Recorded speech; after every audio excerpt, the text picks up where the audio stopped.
Welcome on in, folks, to the Calvarcast, episode 140.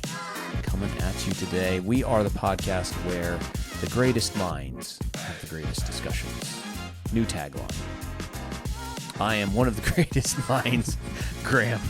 Across from me, the other greatest mind, Jess. Right, which we only invite the greatest minds onto this podcast, so that's why there's only two of us here. I guess, we've invited others, but their minds weren't great enough. Do you remember the guy that basically we had him all lined up to come on, and he stood us up? Man, interesting. Anyway, good for him though. That's okay. It humbled us. The Lord used him. Yep. That's the way it goes. Yep. That comes from a conversation we had yesterday with Kaylee about podcasts with the greatest minds, right. And you're like, "That's us for sure, right?" You're talking about our podcast, right? Anyway, we are not that. We should talk about the Reformation Bowl. What do you think? Are you going to present a trophy to me right now? Let's see. It should be right behind you. Is it on there somewhere? Do you see it? Oh, it used to be. Right behind you, right over your right shoulder. There it is. It's all yours. I need some music. Hold on here. I need like trumpets or something like that. I don't have any. Oh, never mind. Look at this little trophy. Too bad we're not on video and people could see this. The bobblehead helmet. This was the first one we've done in, 3 or 4 years, right? A long time. So I haven't had opportunity to clean it back. But my team claimed it. You won. Okay. Authority. Yeah. I'm not going to go into all the reasons I believe why 58. that happened. I'm not going to discuss it. But we will do things slightly different next year. That's all I'm going to say. We're not going to let Nate set up the teams again. Yes, that's what you're saying. Yeah, exactly what I'm saying. But I had a great team. My team was a good team. They tried their best. The best team. But yeah, are you sore still from that? I am. My hip and my knee killing me. Still. My knees a little bit. My shoulder. When all the air in and out you were doing that in the end, I tried to grab Chris Stafford or someone, and I wouldn't let him pass me, and they were stretching my shoulder to the limit, so I got some pain there. Man. I don't know. That's. I'm surprised more people don't get injured on that when we have. We almost had some. Yeah. We almost had some injuries, but thankfully not too terrible bad. So other than that, good times. Well, a little trophy. You're coming with me after we leave the office here. Let's talk about our book of the month. Book of the month. We've not talked about a book of the month for a while. Failure on our parts. Well, no, we probably did. Since last month. As in a segment. Because last month we did an entire podcast on the book of the month. Oh, I see. Right. But we're not doing that this time. No, we're just talking briefly about just mentioning it. Book of the month, a gospel primer. Is it primer or primer? Primer, I believe would be the proper way to say it. Tomato. I don't know. It could be. I'm saying gospel primer. You can say primer. Primer is what you put on the wall before you paint it. What does he mean by gospel primer, I guess, is my question then. Well, I just think about what is the reading book that was used for a long time, the something primer, Like for like grammar. in schools, it's used for a long time, Right. And it was like a introduction basics kind of thing. Mm-hmm. So I'm thinking it's along the same lines. Right. Well, it's a good book. It's a good book. It's not what most people are going to expect when they pick it up. Right. It's not like an explanation of the gospel, right? Yes. It's a personal meditation on the gospel about how he helped himself each day with the gospel overcome sin and overcome discouragement and find freedom and joy by essentially preaching various elements of the gospel to himself every day. And he wrote those down and he put those together. Right. And that comes, we think about the centrality of the gospel for life and how it's not only the doorway to salvation, but the means by which we live in righteousness and holiness and growth. But how do the various aspects of the gospel affect our lives? And so I think there's 31, because it's meant to be like a daily devotional. You can just read one little section a day. The first 31 reasons to rehearse the gospel are really warm and wonderful, helpful. Just slowly work your way through it. And then the second half is just the gospel spelled out in, a poetic way and then in a prose way. So you can kind of even commit that to memory. So you yourself are more saturated with the truths of the gospel. And then as you're confronted with issues in your own life and sin and things like that, you can think like, well, how does the gospel affect this? So recommend it to our people.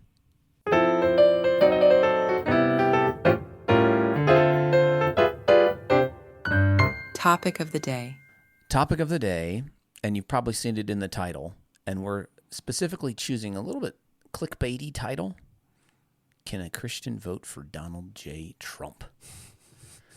If that don't get you to click on this, I don't know what does. I bet it does.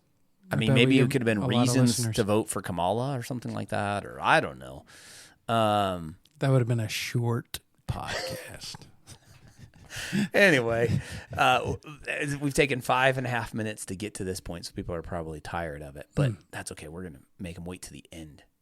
Should we do not quite to the end? Answer the question. To answer the question, can a Christian vote for Donald J. Trump? Sure, we can just start talking about it, and we'll get to that. We'll just get to that. Okay, I want to set the conversation up a little bit. I threw out this idea because of your sermon on Sunday from Romans 14. Mm-hmm. And Romans 14 is dealing with... I'm pointing my hand at you. And what are we calling it? Kind of questionable disputable matters within the church. Often has been thought of as Christian liberty. Their issues were some felt the freedom to eat all foods and meat and stuff like that. Others didn't, and some felt that they still needed to observe certain days, holy days and such, probably based in the Mosaic Law. Right. Probably a Jew-Gentile thing to a degree. And others didn't. We cross that over into our day and age on various issues. So it's not like we're worried anymore about eating meat or whatever. Although that is like a thing in some circles to some degrees. Yeah, I suppose. Or actually, no, it is actually. We think about like health food decisions. Diets. Yeah, I suppose. Right? It relates to that. Right. I thought about in our day and age, so politics is obviously one of these areas. Right, which is where we're going. How does a Christian vote? But schooling choices, the COVID vaccine back in the day was a big area of this. Entertainment. Entertainment's a big one. Finances, how you spend your money. Yeah, right. Things like that. Alcohol even, which was still an issue there that they mentioned in Romans 14 about drinking of wine. So some Christians. So there's all these areas where Christians can come to differing conclusions, and Romans 14 is saying that's okay. There's a central gospel thing that we need to be anchored around, and that provides unity amidst diversity, right? Yeah, and it allows time for people to grow. Right. Yeah. I mean, Paul's using the terminology of weak faith versus strong faith, and so the implication is receive the weak. Right. And these are issues. There's conscience issues involved here, and we would recommend the book called Conscience. I think we've recommended it. It's a book of the month. You can buy it here. We'll help you think about that. The question that comes to my mind as I was thinking about this: what is it that leads one person to make one decision and another person to lead another decision that are kind of on opposite sides of the spectrum? And as we think about that, the thing that struck me is this is an area where the understanding of biblical wisdom really needs to come into play, especially as we think about the wisdom literature of the Bible. And, that's what like the book of Proverbs and Ecclesiastes and things like that, and some of the Psalms to a degree as well, are helping us think about the world from God's perspective and applying biblical wisdom to a myriad of decisions that we're going to face. That's what biblical wisdom is. Yeah, and Paul calls for it in Romans 14. He says, one person esteems one day as better than the other, while another esteems all days alike. Each one should be fully convinced in his own mind. Right. And the one who observes the day observes it in honor of the Lord, and the one who eats in honor of the Lord, right? So it's that when he brings in the mind to the issue, that means you're thinking through this, and you're thinking through it in the context of the gospel. You're thinking through it in context of your relationship to God, and that in the end, where he goes with this in Romans 14, is that Paul says we will all stand before the judgment seat of God. For it is written, as I live, says the Lord, every knee shall bow to me, and every tongue shall confess to God. So then, he concludes it, each of us will give an account of himself to God. So he wants us to take these things seriously, Right. think through them with the recognition that you're going to answer for what you do. Right. And in Romans 14, you have the recognition that some Christian is going to come to a different conclusion on certain areas than you are, and there has to be an element where you're okay with that. So when it comes to the voting discussion that we're going to get into, some Christians are going to say, I just can't vote at all. Some are going to say, I'm going to vote third party. Some are going to say, I'm going to vote for Trump. Some are even come to the conclusion they should vote for Harris. And we're going to talk about where we think a wise biblical response should kind of land you. The options that are there for us. We addressed this as well, this area of wisdom in Romans 13, because we were talking about Romans 13 and Paul's discussion of the government and submission to it doesn't answer all the questions that we want it to answer. And so it takes some biblical wisdom to think about how a Christian should engage with their government, right? Right. And I think that that's important for us to think about too as we think about voting, like the role of the American citizen. Some of the stuff we say on this podcast regarding politics is kind of unique to America, that the Christian in Russia or North Korea doesn't have the luxury of having some of the same freedoms and abilities to make a different decision and have a voice in the election of their leaders like we do. And so that plays a part of this as well. Okay, let's do this. What are the options? Okay, there's lots of things that people are voting for, but we're going to just talk about the top line ticket. What are options for Christians in this election cycle? How they can vote? You can vote the two main parties. So you can vote Democrat or Republican, so for Kamala Harris or Donald Trump. Or you could vote for a third-party candidate that you write in, essentially, right? A write-in candidate. Or some of them are on the ballot. Or some of them are on the ballot that you just could mark for one of them. I had a friend for a long time that all she wrote in was Walker, Texas Ranger, or Chuck Norris. For years, just wrote Chuck Norris in. If everybody did that, he'd end up getting... all the Chuck Norris jokes would be like, that'd be great. Yeah, but... or abstain from voting.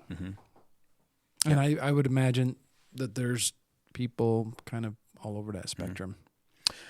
So we're going to say we think two of those are more viable, and three. One, we're saying I think you're getting outside the realm of biblical wisdom.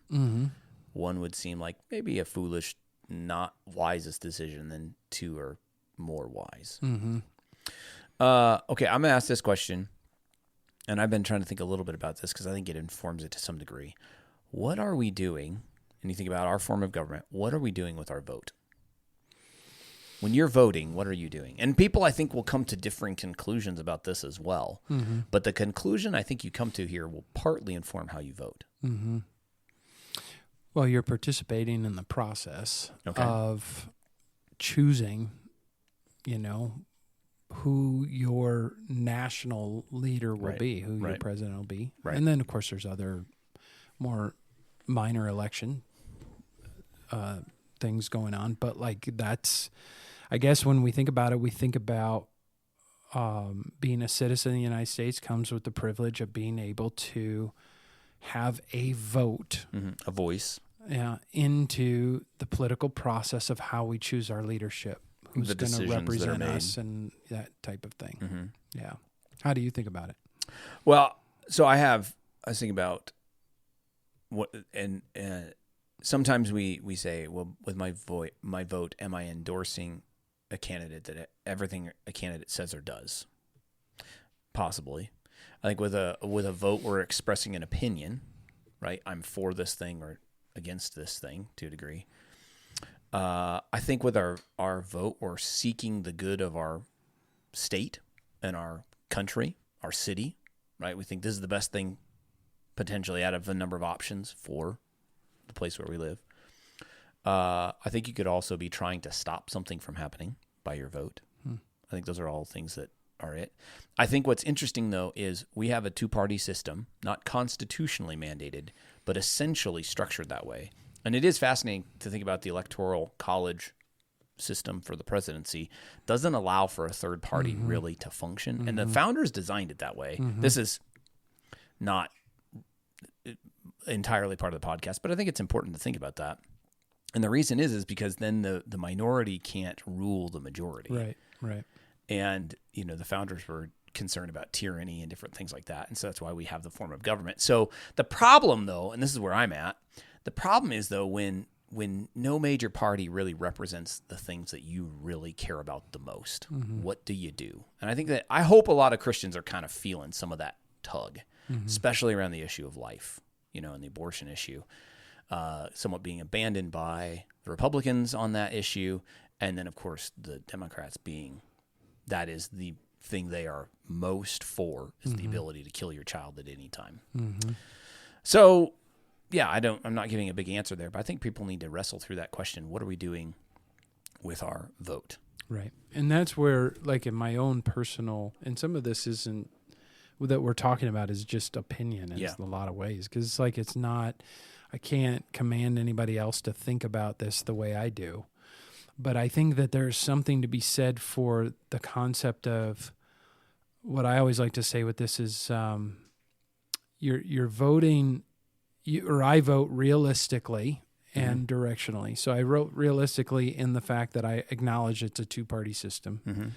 And that realistically, the person I'm voting for isn't going to be a true, genuine, born-again Christian who opens his Bible and seeks wisdom from God every day. And that's he probably wouldn't have been able to get where he was if that's who he was, right, within the system itself.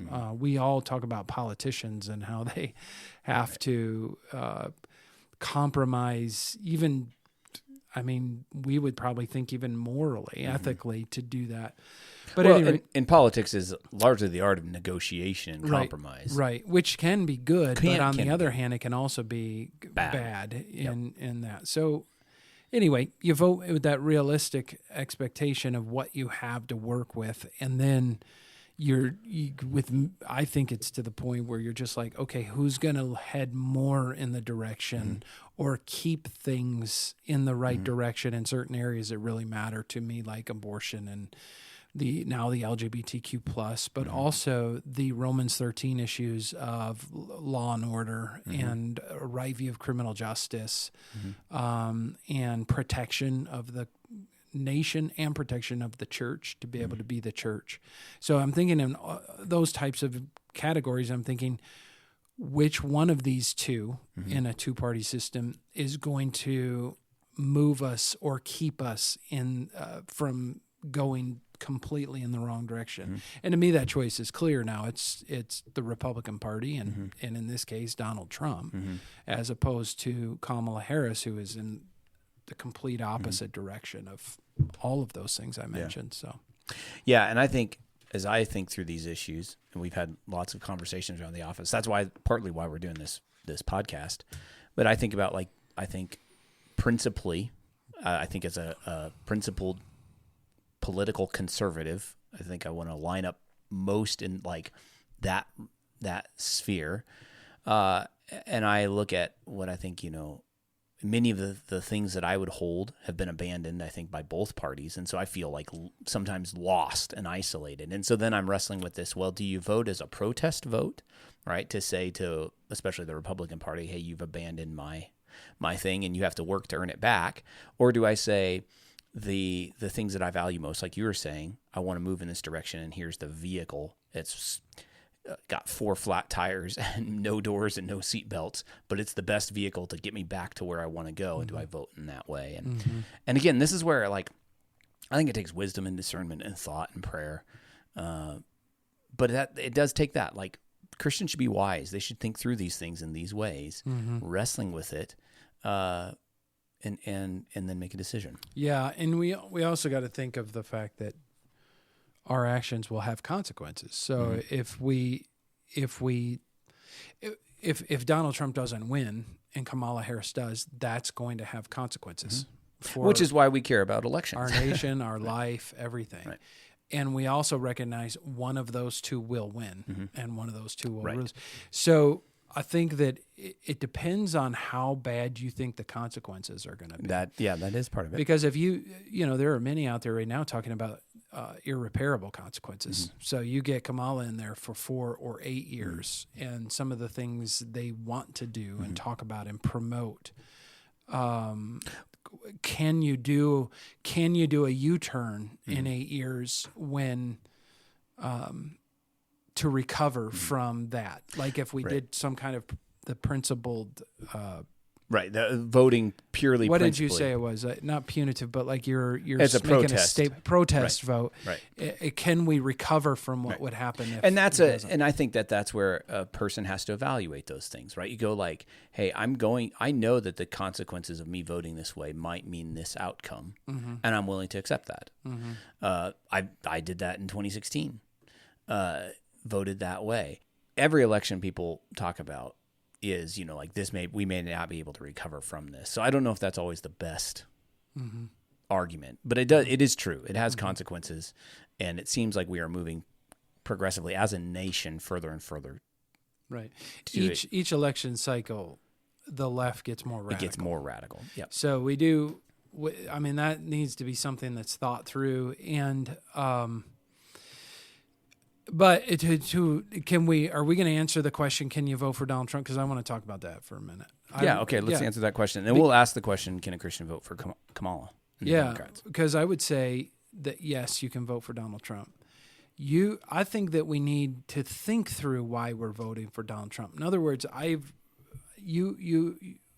especially when he came out with the abortion curveball at everybody, which really wasn't a curveball, like we probably knew, but when he had the debate with yes. And he talked about the abortion pill, and he talked about all this kind of stuff. Clearly he's not a principled man when it comes to abortion, and so that was disappointing, and it kind of rattles you a little bit if your number one issue for voting historically has been on the abortion issue, like what you care about the most, which is what some Christians like us are like that. Right. Like that's like the number one thing. Because there's things after that. And the reason is because if you don't have life, right. Like that's the fundamental liberty, and that's the number one job of a government, is to preserve and protect life. Right. And if a government is seeking to destroy that, right, you don't have anything. And so when we think about that with Donald Trump, that was disappointing. But again, that's where, as I wrestled through it, and I think I kind of let the cat out of the bag earlier on this, like, I think about it in terms of direction. And what did I see him do last time? Well, he appointed the right justices. We got Roe v. Wade overturned, which I would have never thought would have actually happened. And that at least slowed down and progressed the abortion issue in certain states. So it gave the states the right to do that. They couldn't in the previous, if it's a federally constituted right or whatever. So that has helped, because there were other states that just said, we're done now. You're not doing it, or there's heartbeat bans or whatever. I think that with that particular issue, so the direction we moved was in the right direction. Although now it seems like largely we're going the other direction in some ways. Ways. But if you think back to 2016, and if Donald Trump would not have won, that would not have happened. Right, absolutely. And that would have been massive consequences. Now, we wouldn't have known that, because we wouldn't have known Roe v. Wade was overturned. But I can see how God used Donald Trump to answer the prayers of the people, his people. And so to me, as I look at that and I think about all of the issues that are at stake right now, will he move us in that direction? I believe so. Will Kamala move us in the opposite direction? Absolutely. That's unquestioned. Right. The one issue that Kamala Harris can speak most clearly and passionately about is killing children. That's right. I mean, it is unbelievable, the clarity that she can speak on that issue. But see, right there then shows me, like in my reasoning through this, I'm like, is abortion an important issue to you? Oh, absolutely. Then you must vote this way. If you don't, it's going to go in the complete opposite direction. If you vote, if he loses, now in our state it doesn't matter. you could not show up or not vote or whatever. It's not going to make a hill of beans difference because you live in Colorado. Right. But what we talked about yesterday in some of these swing states, that matters. Right. You know, it matters who is in those states. So I think can a person, absolutely. You can reason through it just like you just did and recognize you're not voting this person in to pastor your congregation. You're voting this person in to do the job of the President of the United States, which doesn't hold the same qualifications as 1 Timothy 3 or Titus 1. But he's closer than the other. So realistically, directionally, and my conscience is clear, and I think that it's clear who I will vote for. And I think on not necessarily representing the other side, but I think Christians can also, with a good, and then some of this is conscience. If you're a single issue voter, like on abortion, which I have historically been, my conscience says I have to vote that way. And so I can't do this other thing. And so then, okay, you're free to do that. And then you also recognize that there's consequences. Okay, that's fine. This is how I've reasoned this out, and this is the conclusion you come to. And that's where, like, again, this sits in the conversation of Romans 14. In the church, we go, okay, that makes sense. I think the conclusion to say, well, I'm just not going to vote at all is a bit of a foolish conclusion. You can come to that, but it seems foolish. So let's talk about the question, though. We're going to say a Christian can't vote for Kamala Harris or would be foolish to do so. Why are we saying that? Yeah, I think that if a Christian is knowledgeable of God and the Bible, where the Democrat Party is right now, everything they stand for, essentially, is against God and the Bible. Right. As a matter of fact, I don't even know if this is true, but an email came across my computer yesterday, and that Kamala Harris was at some kind of rally, and somebody said Jesus is Lord, and she said you're in the wrong place or something. Now I don't know the context of that or whatever, but that doesn't surprise me because Jesus certainly isn't Lord where they are, and I think with that party and their, the setting up of abortion clinic outside of their rally, with abortion, the LGBTQ plus agenda. Their lack of Romans 13 understanding for the purpose of the government is what I mean in that. What she has demonstrated she has done, I think it's at this point wrong to vote for somebody who is so clearly opposed to everything biblically that we would stand for. You think about foundational issues of what the government is supposed to do and the foundational elements of society being the family and marriage, they are actively seeking to destroy those things, right? You think about God's design for work. And I mean, there can be conversations about the role of the government and welfare and all of those things, but by and large, there is a desire to punish those who work hard and to reward the lazy. Right.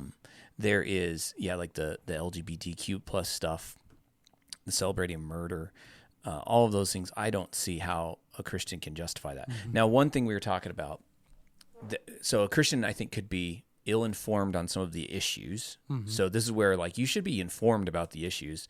Where you mentioned a stat the other day, I don't remember what it was, but a certain percentage of people in the church that are think abortion is okay up to a certain time frame. I'm sorry, you're just ignorant of the actual issues, and you need to be aware of the issues.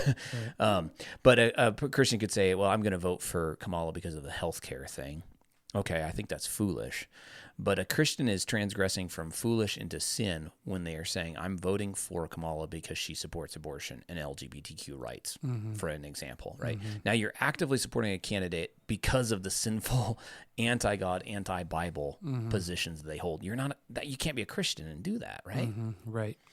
So I think how you choose to vote for a person.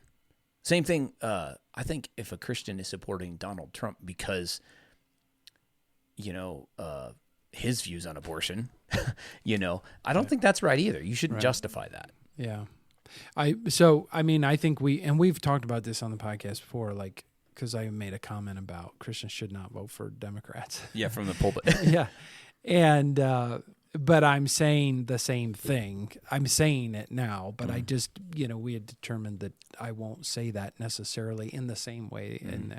But I think we need to come to those conclusions as we build our worldview on Scripture, as we grow in discernment. Romans 12:2, discernment from the renewing of our minds on Scripture. I just cannot process how somebody could do that, be reading the same Bible as I'm reading, and vote for the party that does seem to stand against every single thing. Now, I understand in some circles in the church, the understanding is the social justice issues. But again, I think that there's no way that any of their social justice issues should outweigh the biggest social injustice, which is abortion. Right. And they're not, in my opinion, they're just not thinking through this in a biblical way. Right. And so, at any rate, I think that we still should be voting at this point, right? I think Christians should still voting. I think we can come to different conclusions about Trump because he's such a polarizing figure, and there are other options on the ballot, even though that's not they're not gonna win. They're not gonna win, but yet you're making a statement. I guess with that you can come to those conclusions, but I really need to think through these things and recognize, we're all going to stand before the judgment seat of God, and so making sure that we do things in a way that we believe, we're convinced in our own mind. You shouldn't vote for Donald Trump if your conscience is bothering you. Right. If you think it's wrong to do it, then don't do it. Right. That would be sin. But within that context, as we're thinking about the local church, we're thinking we need to extend that grace to one another of a difference of opinion in these things. And some may have a stronger faith in the sense of they feel that full freedom to vote for Donald Trump, and others don't, and they should listen to that and not not do it. It might be one reason why I wouldn't get up on Sunday, wear a MAGA hat and say to everybody, you should vote for Donald Trump. Right. You should come to the same conclusion I did. Right. You can come to a different conclusion that I did on this. And that's why we had to, make sure we said on this podcast, like everything we're saying here is in some ways opinion. Right. We're not trying to bind people's consciences by saying you must vote this way or cannot vote this, but we're trying to lay out, here's the things you have to think about in terms of biblical wisdom and why we think a vote over in this area, say for Kamala, would not be comporting with biblical wisdom. Mm-hmm. Yeah. Right. I mean, that's really what we're trying to do. But I am, and I want people to feel free if their conscience allows them to vote for Trump, because I think it would be better. And I love my neighbor as myself. And I know that what will be better for our society, our country. And I believe what we've already seen. The advantage we have is we've seen already what he did. Mm-hmm. So with all of that in keeping, I think it'd be better. So if a person was on the fence, they're like, I don't know, can I do this because of this? Mm-hmm. That's what I'm saying. Right. But I'm also saying you shouldn't do it unless you're fully convinced in your own mind. Yeah. I think, just two other quick things on this. There are other ballot issues as well, right? We got to think about that. Like, you apply the same structure of wisdom to that. One, if you're in Colorado, you need to understand what ballot measure 79 is doing.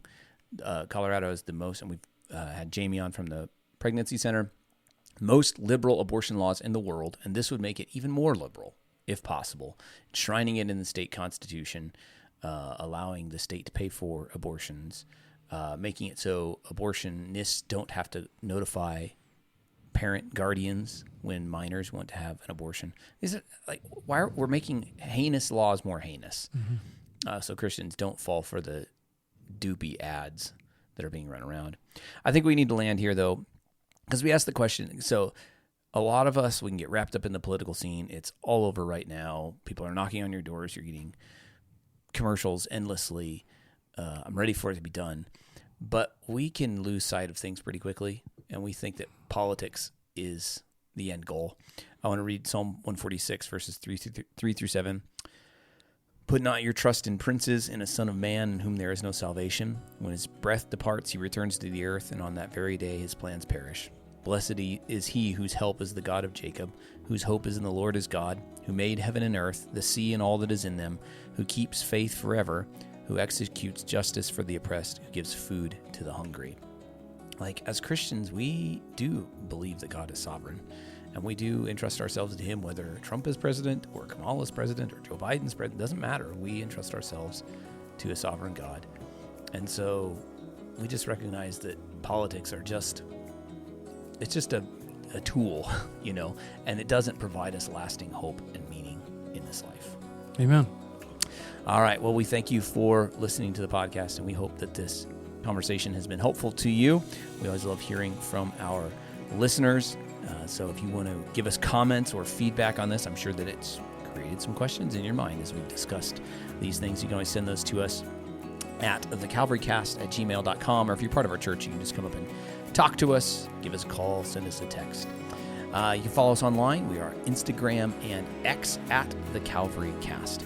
At Calvary, we exist for the glory of God, the good of his people, and the Great Commission. Until next time.